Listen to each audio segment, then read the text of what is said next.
രാമക്ഷേത്ര പ്രതിഷ്ഠാ ചടങ്ങിൽ പങ്കെടുക്കുന്നത് കോൺഗ്രസിന് തീരുമാനിക്കാമെന്ന് ജിഫ്രി തങ്ങൾ. ആരെവിടെ പോയാലും സമുദായ വികാരം വ്രണപ്പെടില്ല. ഇക്കാര്യങ്ങൾ തീരുമാനിക്കേണ്ടത് രാഷ്ട്രീയക്കാരാണ്. സുപ്രഭാതത്തിലാണ് ജിഫ്രി തങ്ങളുടെ പരാമർശം. അതേസമയം തന്റെ നിലപാട് സമസ്തയുടേതല്ലെന്നും പരാമർശമുണ്ട്.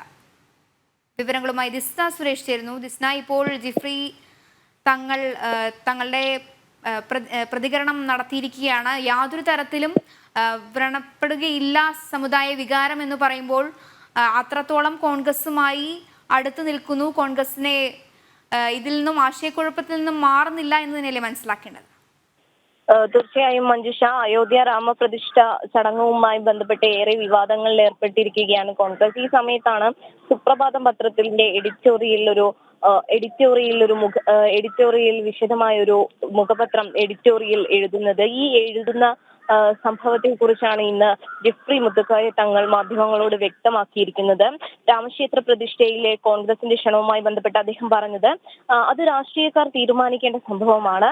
വേണമെങ്കിൽ ആർക്ക് വേണമെങ്കിലും ഈ ക്ഷേത്ര പ്രതിഷ്ഠയുമായി ബന്ധപ്പെട്ട കാര്യങ്ങളിൽ പങ്കെടുക്കാം. ഇത് രാഷ്ട്രീയ തീരുമാനമാണ്. ഈ രാഷ്ട്രീയ തീരുമാനങ്ങളിൽ ഒരിക്കലും തങ്ങൾ ഇടപെടില്ല എന്നൊരു കാര്യമാണ് ജിഫ്രി മുത്തുക്കോയ തങ്ങൾ വ്യക്തമാക്കിയിരിക്കുന്നത്. ആ ക്ഷണം സ്വീകരിക്കുകയോ നിരസിക്കുകയോ ചെയ്യാം.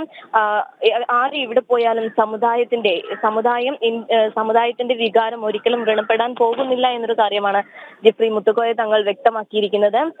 അതൊക്കെ രാഷ്ട്രീയക്കാർ തീരുമാനിക്കട്ടെ. സുപ്രഭാതത്തിന്റെ എഡിറ്റിംഗ് കോളത്തിൽ എഴുതിയതൊന്നും തന്നെ സമസ്തയുടെ നയമല്ല എന്ന രീതിയിൽ വ്യക്തമാക്കുകയും ചെയ്തു ജിഫ്രി മുത്തുക്കോയ തങ്ങൾ. ഇതിൽ പ്രധാനമായും എടുത്തു പറയേണ്ടത് സമസ്തയുടെ ഒരു വീക്ഷണമാണ് ഇതിൽ നിന്നും നമുക്ക് വ്യക്തമാക്കാൻ കഴിയുന്നത്. ജിഫ്രി മുത്തുക്കോയ തങ്ങൾ പറഞ്ഞതനുസരിച്ച് സമസ്തയുടെ വീക്ഷണം തങ്ങൾക്കുള്ളത് എന്ന രീതിയിലാണ് ജിഫ്രി മുത്തുക്കോയ തങ്ങൾ ഇന്ന് മാധ്യമങ്ങളോട് വ്യക്തമാക്കിയിരിക്കുന്നത്. അയോധ്യ വിഷയം കോൺഗ്രസിന് തീരുമാനിക്കാമെന്ന് ജിഫ്രി തങ്ങൾ അഭിപ്രായപ്പെട്ടിരിക്കുന്നു. രാഷ്ട്രീയക്കാരാണ് ഇതെല്ലാം തീരുമാനിക്കേണ്ടത്. എന്ത് സംഭവിച്ചാലും സമുദായ വികാരം വ്രണപ്പെടില്ലെന്നും ജിഫ്രി തങ്ങൾ പറയുന്നുണ്ട്. വിവരങ്ങൾ നൽകുകയായിരുന്നു ദിസ്ന സുരേഷ്.